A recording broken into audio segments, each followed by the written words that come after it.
Hello, dear students. Today, let us start the new chapter of Snapshots Ranga's Marriage, written by Masti Venkatesh Iyengar. Please go through the explanation very carefully.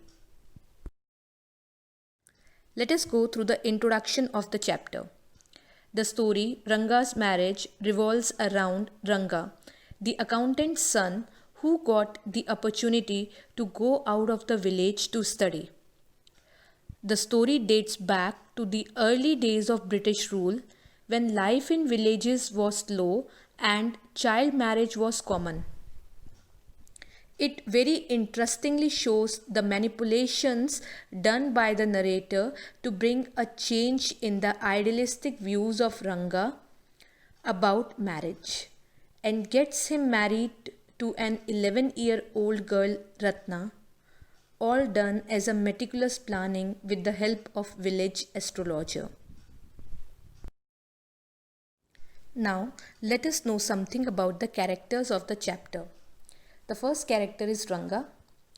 Ranga, the son of an accountant, gets educated outside his village at Bangalore. But he has not changed much when he returns, as he follows the traditional behavior towards elders. However, Ranga's views about marriage are non-traditional. Next character is Shyama, the narrator. He is Ranga's neighbor. He is impressed by Ranga's cultured behavior and plans a strategy, takes the village astrologer into confidence, and finally makes Ranga agree to marry a 11-year-old orphan Ratna. The third character is Ratna. She is an 11-year-old orphan girl who is staying with her uncle Ramarao. She is pretty and sings very sweetly. She also knew how to play the veena and harmonium. The last character is Shastri. He is the village astrologer who plays his role to perfection as tutored by Shyam.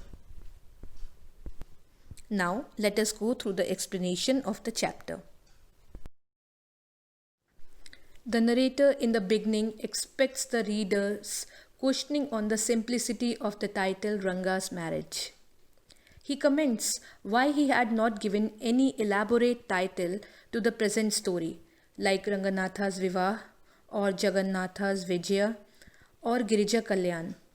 The reason is that the story is about a common boy, Ranga, who's very close and dear to him, and also about his marriage.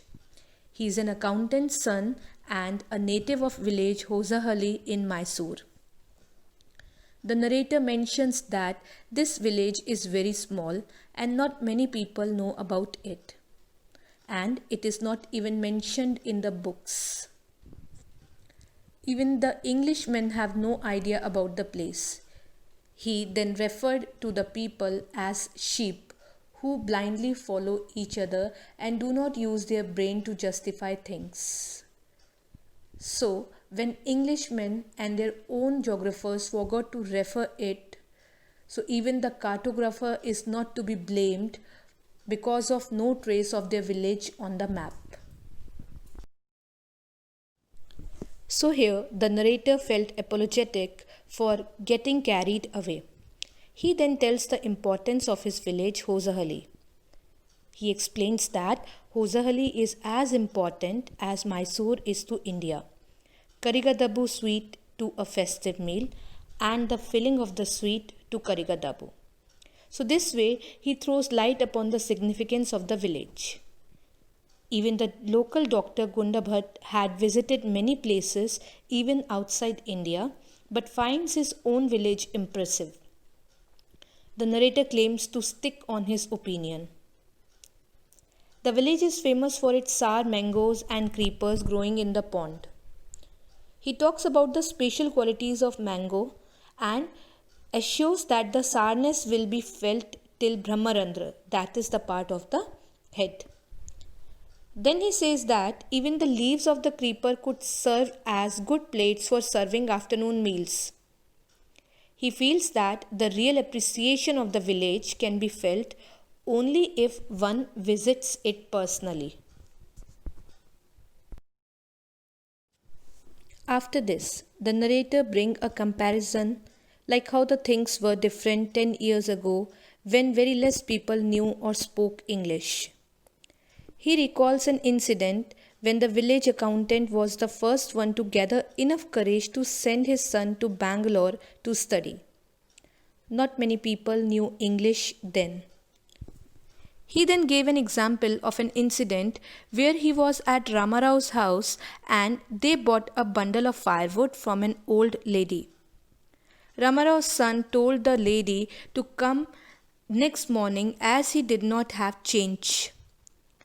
The poor lady did not know what the English word change meant, and she went away murmuring. Even the narrator was not knowing the meaning of that word at that time. So, 10 years back, English was not spoken commonly in their village, and that's why Ranga's homecoming was just like an event. And everybody was excited to rush to his home to have a glance at him. Fascinated by the crowd, the narrator rushed to see him. He asked the people as to why they were gathered because he couldn't see anything entertaining. Everybody waited outside Ranga's house because the place would look like the black hole of Calcutta if they all went inside. Now, let me tell you what is black hole of Calcutta. This black hole of Calcutta refers to an incident in 1756 when many prisoners confined to a small cell died due to suffocation. Here, it meant that so many people had gathered around Ranga's house to meet him that the house would have fallen short to accommodate. So everybody waited outside.